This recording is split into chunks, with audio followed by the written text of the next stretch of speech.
Hey, so today we will complete Bhagavad Gita, Krishna willing. Okay, 18.71. Shraddhavan anusuyascha shrunuyadapi yo naraha sopi mukta shubhal lokan prapnuyat punya karmanam. One who listens with faith and without envy becomes free from sinful reactions and attains to the auspicious planets where the pious dwell. With faith and without envy. Envy of whom? Envy of Krishna. What is envy of Krishna? Envy of Krishna is we trying to imitate him, or we trying to compete with him, we trying to enjoy sense gratification is envy. So we should hear with faith and also not try to compete with Krishna. Such people become free from sinful reactions and attain Swarga. But in the 67th verse, Lord explicitly forbade the Gita's being spoken to those who are envious of the Lord. In other words, Bhagavad Gita is for devotees only. Which means what? Devotees are not envious of Krishna. Which means that devotees are not trying to compete with Krishna, not trying to lord it over material nature. But it so happens that sometimes the devotee of the Lord will hold open class. And in that class, not all the students are expected to be devotees. Why do such persons hold open class? It is explained here that although not everyone is a devotee, still there are many men who are not envious of Krishna. They have faith in him as the Supreme Person of Godhead. If such persons hear from a bona fide devotee about the Lord, the result is that they become at once free from all sinful reactions. At once. And after that attain to the planetary system where all righteous persons are situated. Therefore, simply by hearing Bhagavad Gita, even a person who does not try to be a pure devotee attains the result of righteous activities. So if we do bhakti and we don't come to the pure state, we will end up in Swarga. Thus, a pure devotee of the Lord gives everyone a chance to become free from all sinful reactions and to become a devotee of the Lord. He provides an opportunity to become devotee, but if they don't want, then they will go to heaven. Generally, those who are free from sinful reactions, those who are righteous, very easily take to Krishna consciousness. So Prabhupada is saying, while yeah, they have an opportunity to go to Swarga, but actually they will have more propensity to take up Krishna consciousness. So in another way, Prabhupada is saying you can preach through Bhagavad Gita instead of any other means. Take Bhagavad Gita as the means to preach. So this, we want to do this more and more, invite people to hear Bhagavad Gita, because even if they don't become devotees, they will become free from sinful reactions. They will be, if they are, faithful and free from envy. So please try to do this. All of us have heard all of Bhagavad Gita. Recordings are there. If any aspect is unclear, you can go back here the classes. But use this as a platform to preach.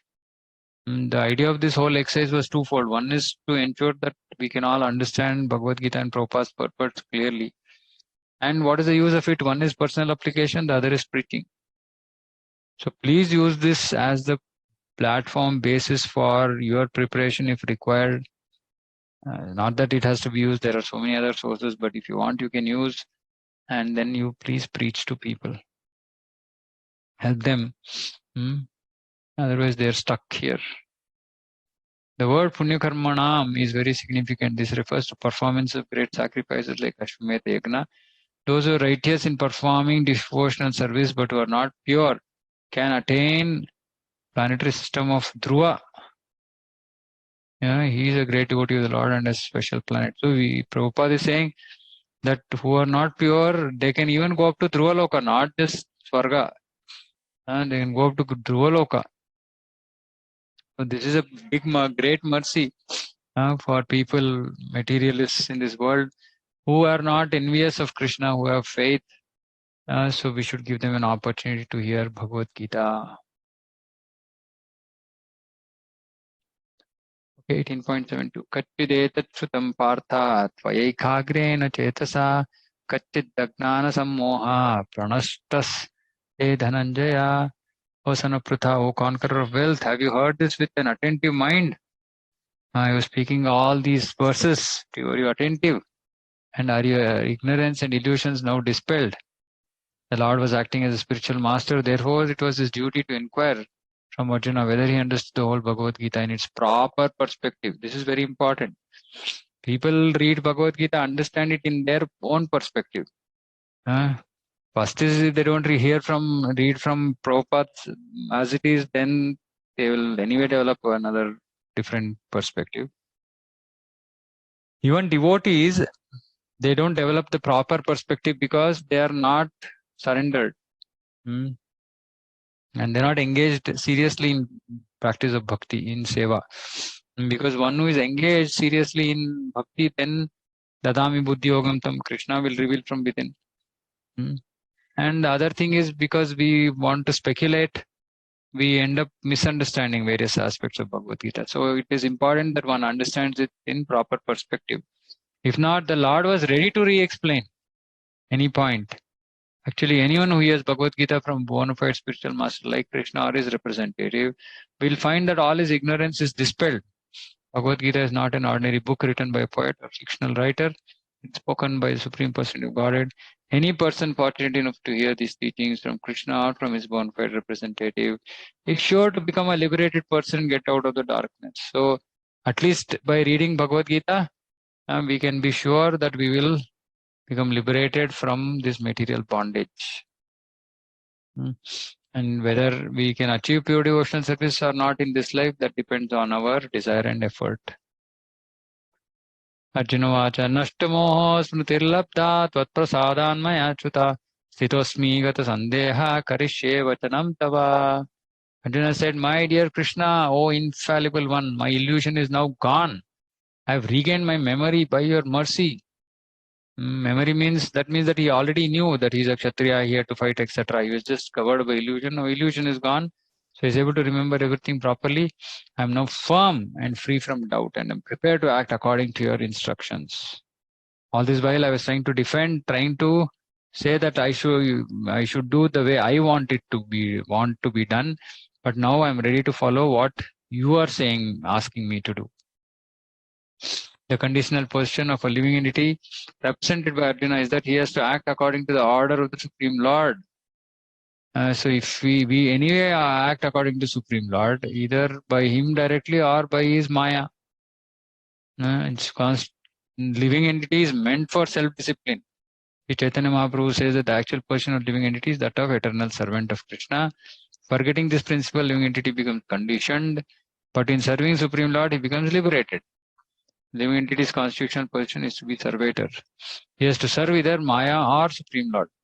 If he serves Supreme Lord, he is in his normal condition. But if he prefers to serve Maya, then certainly be bondage. In illusion, the living entity is serving in this material world.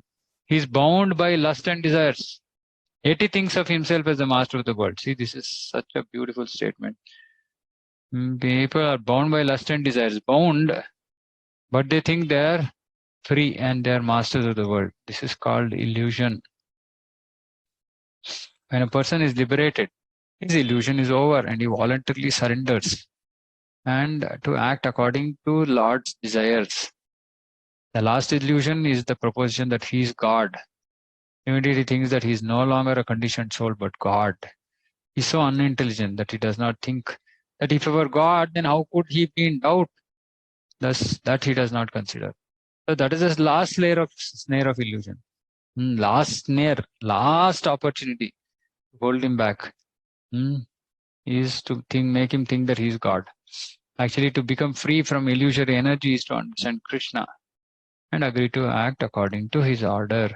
The word moha is very important. Moha refers to that which is opposed to knowledge. Actually, real knowledge is understanding that every living being is eternally servitor of the Lord. But instead of thinking oneself in that position, living entity thinks that he is not a servant, that he is the master of this material world, for he wants to lord it over material nature. That is his illusion. This illusion can be overcome by the mercy of the Lord or of a pure devotee. When the illusion is over, one agrees to act in Krishna consciousness. Krishna consciousness is acting according to Krishna's order. Conditioned soul does not know that Supreme Lord is a master who is full of knowledge and who is the proprietor of everything. Whatever he desires, he can bestow upon his devotees. He is a friend of everyone and is especially inclined to his devotee. Prabhupada mentions this multiple places. Krishna is especially inclined to his devotee.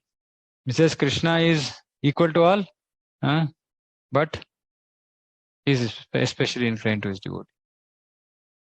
He is a controller of this material nature and of all living entities. He is also the controller of inexhaustible time and is full of opulences and potencies. Supreme Lord can give himself to the devotee. One who does not know him is under the spell of illusion.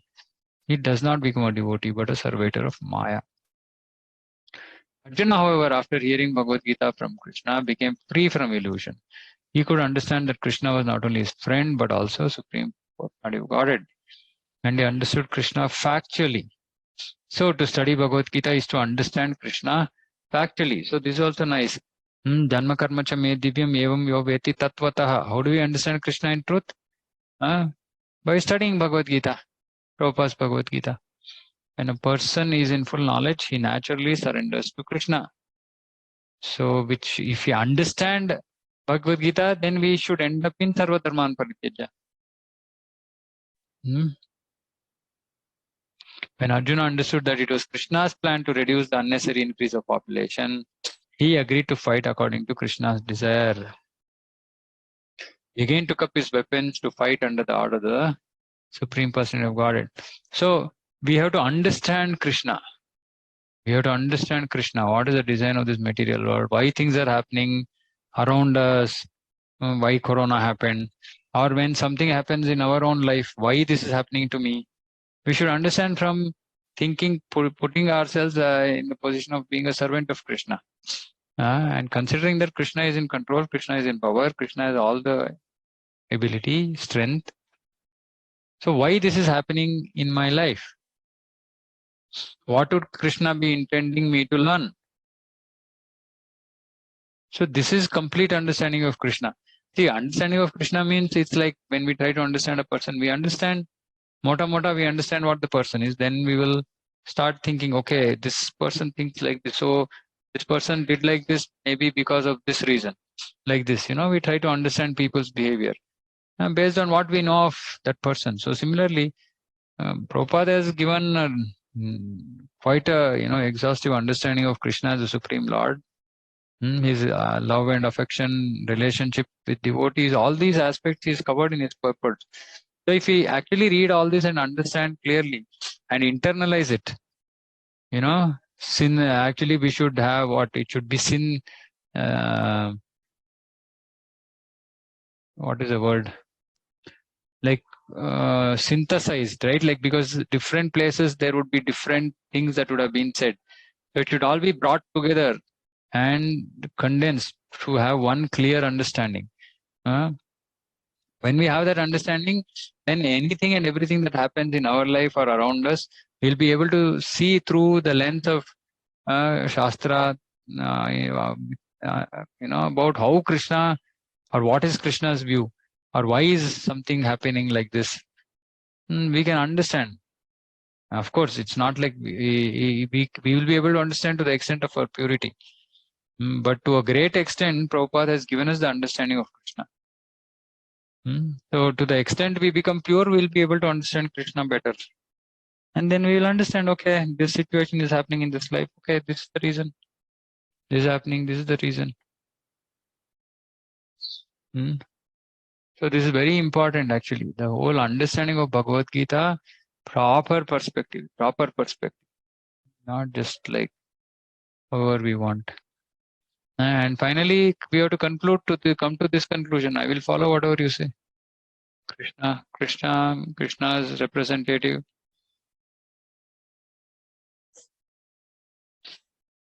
Sanjay Uvacha. Iti ham vasudevasya parthasya cha mahatmanah samvadam imam ashrausham adbhutam romaharshanam. Sanjaya is ecstatic. He's saying, thus I heard the conversation of the two great souls, Krishna and Arjuna. So wonderful is that message that my hair is standing on end. In the beginning of Bhagavad Gita, Dhritarashtra inquired from Sanjaya, what happened on the battlefield of Kurukshetra? His entire study was related to the heart of Sanjaya. By the grace of Vyasa, he thus explained the theme of the battlefield. The conversation was wonderful because such an important conversation between two great souls had never taken place before and would not take place again. It was wonderful because Supreme Personality of Godhead was speaking about himself. See, Tattvataha, because Krishna is speaking about himself and his energies to the living entity Arjuna, great devotee of the Lord. If we follow in the footsteps of Arjuna to understand Krishna, so this is very nice. How do we follow in the footsteps of Arjuna to understand Krishna? We have to go into the mood of Arjuna. What was mood of Arjuna? First, he was denying to fight. Next, he surrendered, submissively surrendered, and very submissively asking questions to inquire and clarify. So if we put ourselves in his shoes and then we try to hear why Krishna is saying this next verse, why Krishna is saying this next verse, and of course our acharyas have done this. We can study and also we can also introspect, reflect on the conversation. And if we understand putting ourselves into Arjuna's shoes, then our life will be happy and successful because we will understand it properly without our own interpretation. Sanjaya realized this, and as he began to understand it, he related the conversation to Dhritarashtra. Now it is concluded that wherever there is Krishna and Arjuna, there is victory. Vyasa prasada chutavan etad guhyam aham param yogam yogeshwarat krishnat sakshat katayata swayam. By the mercy of Vyasa, I have heard these most confidential talks directly from the master of all mysticism. Krishna was speaking personally to Arjuna. So these are most confidential talks because Krishna talks about confidential, more confidential, most confidential truth.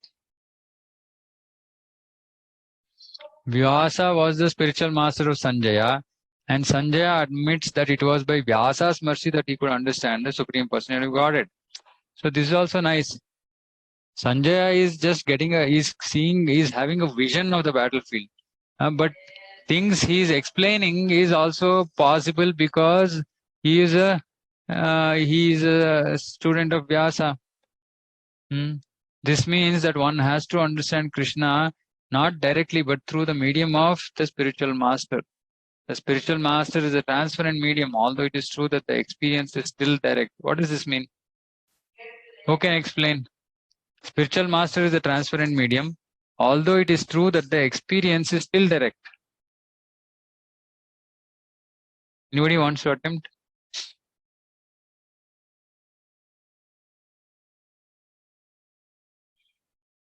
So, spiritual master is a transparent medium of the mercy because when we get connected to the parampara, the mercy flows through the spiritual master to us.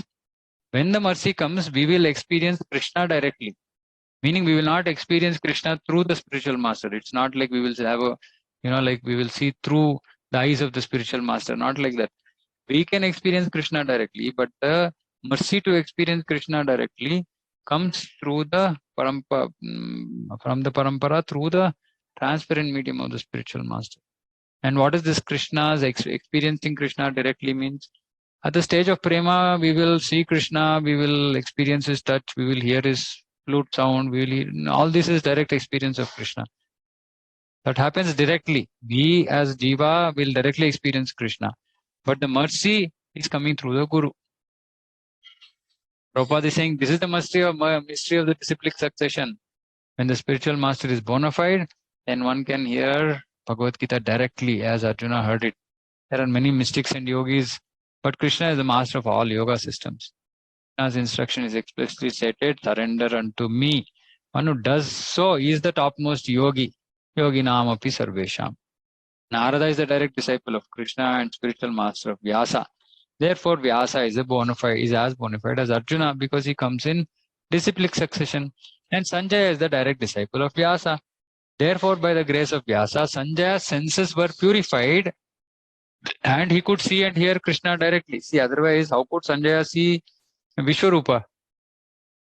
Only to those pure souls to whom Krishna gave the vision, they could see. So Sanjaya was also one of them because he was also in Parampara. One who directly hears Krishna can understand this confidential knowledge. If one does not come to disciplic succession, he cannot hear Krishna. Therefore, his knowledge is always imperfect, at least as far as understanding Bhagavad Gita is concerned. In Bhagavad Gita, all the yoga systems, karma, gnana, bhakti are explained. Krishna is the master of all such mysticism. It is to be understood, however, that as Arjuna was fortunate enough to understand Krishna directly, so by the grace of Vyasa, Sanjay was also able to hear Krishna directly. Actually, there's no difference between hearing directly from Krishna and hearing from Krishna via bona fide spiritual. Vyasa, Supreme Master, is the representative of Vyasadeva also. Therefore, according to Vedic system, on the birthday of the spiritual master, the disciples conduct the ceremony called Vyasa. Rajan samsrutya samvadam imam adbhutam keshavarjunayo punyam hrishyami cha muhurmuhu. O king, as I repeatedly recall this wondrous and holy dialogue between Krishna and Arjuna, I take pleasure being thrilled at every moment. The understanding of Bhagavad Gita is so transcendental that anyone who becomes conversant with the topics of Krishna and Arjuna become righteous, and he cannot forget such talks. This is the transcendental position of spiritual life. In other words, one who hears the Gita from the right source, directly from Krishna, attains full Krishna consciousness. What does that mean?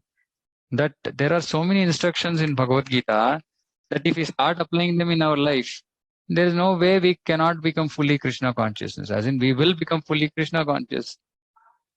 But if we simply hear and not apply, then we can't become fully Krishna conscious. But so I've told this before, in Vedic field or Vedic platform, hearing means hearing and applying, not simply theoretical knowledge. Theory, gnana and vijnana should always come together on spiritual knowledge. And the result of Krishna consciousness is that one becomes increasingly enlightened and he enjoys life with a thrill. Prabhupada is saying thrill, not only for some time but at every moment. Why thrill? Why is thrill in Krishna consciousness?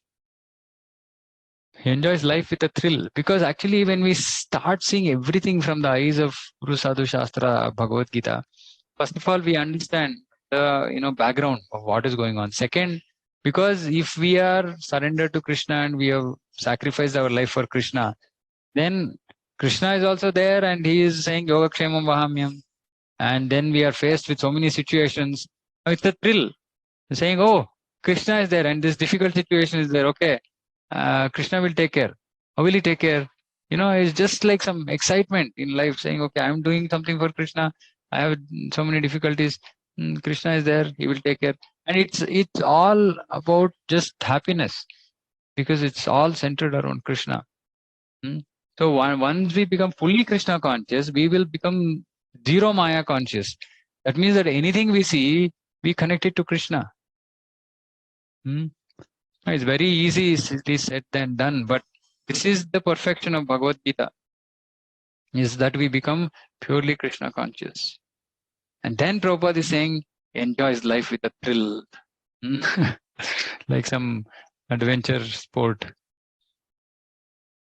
Taccha samsmritya rupam atyadbhutam hare hare vismayo me mahan rajan prichami cha punah punah. O king, as I remember the wonderful form of Lord Krishna, I am struck with wonder more and more, and I rejoice again and again.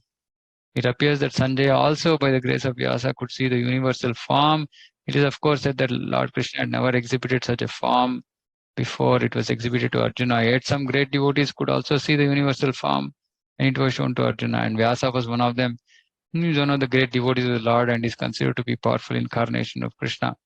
Vyasa disclosed this to his disciple Sanjaya, who remembered that wonderful form exhibited and enjoyed it repeatedly. So Vyasa disclosed it. You see, this is the mercy of the Guru.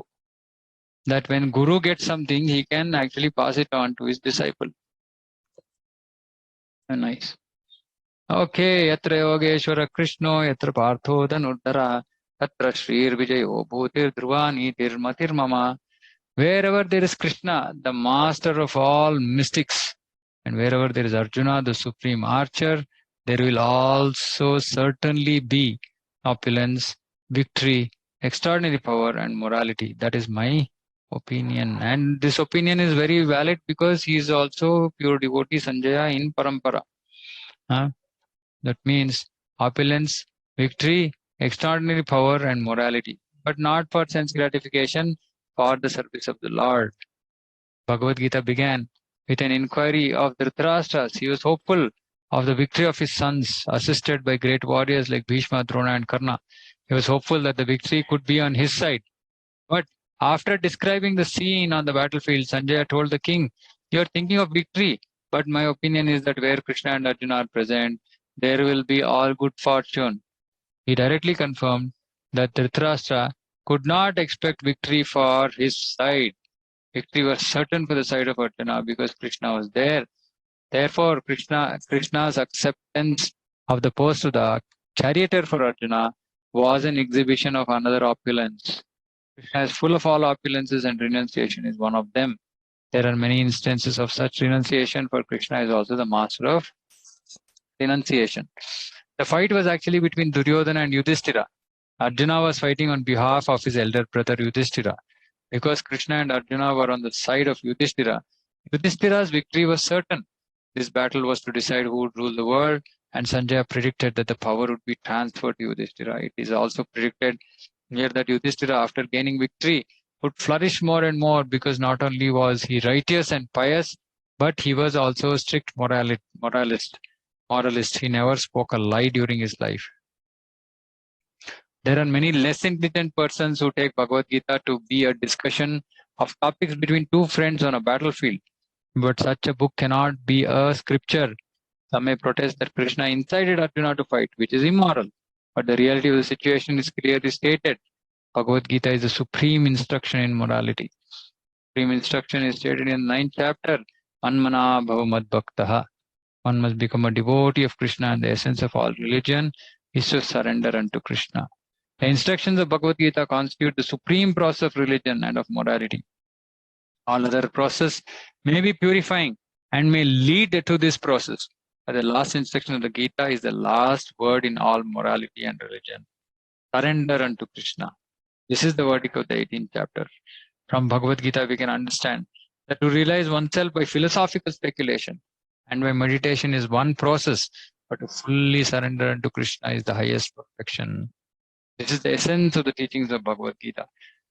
The path of regulative principles according to the orders of life, which is Varna and Ashrama, may be a confidential path of knowledge, but although the rituals of religion are confidential, meditation and cultivation of knowledge are still more confidential. So this is karma, then this is dhyana and jnana are more confidential, and bhakti is in full Krishna consciousness is the most confidential instruction. That is the essence of the 18th chapter. Another feature of Bhagavad Gita is that the actual truth is Supreme Personality of Godhead, Krishna. Absolute truth. The absolute truth is realized in 3 features: Brahman, Paramatma, and Bhagavan. Perfect knowledge of the absolute truth means perfect knowledge of Krishna. If one understands Krishna, then all departments of knowledge are part and parcel of that understanding. Krishna is transcendental, for he is always situated in his eternal internal potency. The living entities are manifested of his energy and are divided into 2 classes, Baddha and Mukta. Such living entities are innumerable, and they are considered fundamental parts of Krishna. Material energy is manifested into 24 divisions. The creation is affected by eternal time and is created and dissolved by external energy. As manifestation, the cosmic world repeatedly becomes visible and invisible. Bhutva bhutva praliyate. In Bhagavad Gita, 5 principal subject matters have been discussed: Ishvara, Prakriti, Jiva, Kala, and Karma. All is dependent on Supreme Personality of Godhead Krishna. All conceptions of the Absolute Truth, Brahman, Paramatma, and any other transcendental conception exist within the category of understanding the Supreme Personality of Godhead. Although superficially, the Supreme Personality of Godhead, the living entity, material nature, and time appear to be different. Nothing is different from the Supreme. Achintya Beda Beda. Lord Chaitanya's philosophy is that of Achintya Beda Beda. His system philosophy constitutes perfect knowledge of the absolute truth. The living entity in his original position is pure spirit, is just like an atomic particle of the Supreme Spirit. Thus, Lord Krishna may be compared to the sun and the living entities to sunshine. Because the living entities are the marginal energy of Krishna, they have a tendency to be in contact either with material energy or with spiritual energy. In other words, the living entity is situated between two energies of the Lord, and because he belongs to the superior energy, he has a particle of independence. By proper use of that independence, he comes under the direct order of Krishna. Thus, he attains his normal condition in the pleasure-giving Hladini potency. And the Bhaktivedanta purports to the 18th chapter of the Srimad Bhagavad Gita in the matter of its conclusion, the perfect of renunciation. Hare Krishna. Okay, we are done. Hare Krishna. We are done with Bhagavad Gita. Okay, anybody has any questions, comments? First of all, I would like to thank His Grace Narayan Padmanabh Prabhu for sincerely discussing Bhagavad Gita with inner meanings, and that's why this session is for. So very grateful for you, Prabhu. And I wish that we start Bhagavatam soon. That is one desire. Yeah. Yeah, we'll start Bhagavatam, just that, Bhagavatam will not run in this format. Because if you have to read, so Bhagavatam, okay, so, so one thing before I move on to Bhagavatam, let me stop this recording. Hare Krishna.